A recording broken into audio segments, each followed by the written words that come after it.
mynews.studio. Picture this. Inside a windowless warehouse on Richmond's outskirts, strawberries are stacked 20 feet high, glowing under LED lights.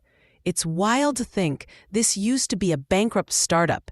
Now it's the world's largest indoor berry farm. Today's date is 2025-06-21. Let's break down the basics first.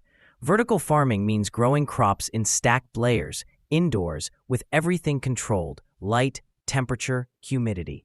But why is this happening now, and why set up shop in cities? Cities are short on space and resources. Traditional agriculture needs a lot of land and water, both hard to come by in urban areas. Vertical farms, like Plenty's Richmond site, actually use 97% less land and up to 90% less water. That's a significant difference. But why strawberries? Most indoor farms start with leafy greens, right? Yeah, that's true. Plenty did start with leafy greens. But in California, the economics didn't add up. High energy bills, high operating costs. So they had to shut that site down.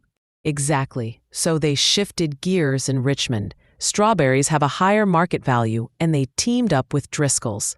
That partnership means there's a guaranteed buyer and year-round demand for the crop. And it's not just about what's growing.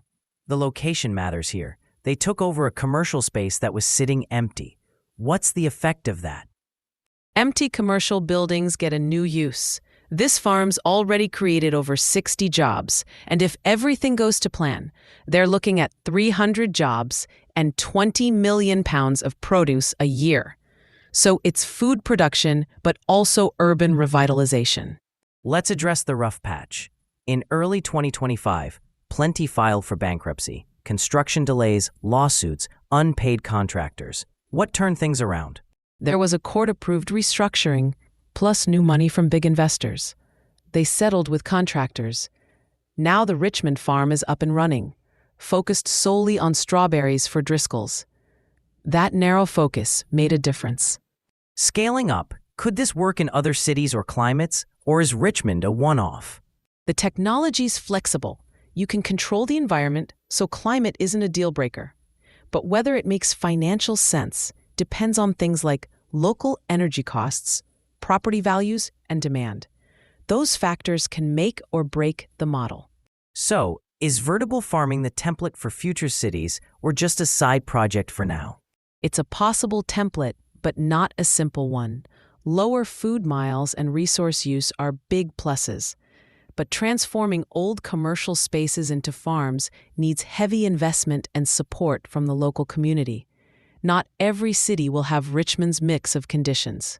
What about the social piece? Access, equity, revitalization.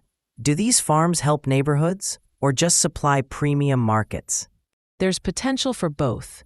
If these farms prioritize hiring locally and keep produce affordable, they could help with food deserts and job creation. But if costs stay high, it might just be a luxury good. Community involvement really matters. So what we've got is a model that cuts environmental impact, tackles empty urban spaces, and might change how cities feed themselves if the economics and community support line up. That's it. It's not a cure-all, but it's a meaningful step. If Richmond's example spreads, we could see a real shift in how urban food systems work. We've seen a turnaround from bankruptcy and skepticism to a running farm that feeds millions, using far less land and water. And this is just the beginning. Will other cities pick up the model? That's the question going forward. That wraps up today's episode. Vertical farming, urban renewal, food security, and what lies ahead for cities. Thanks for tuning in. This episode was brought to you by mynews.studio. Give it a try for free.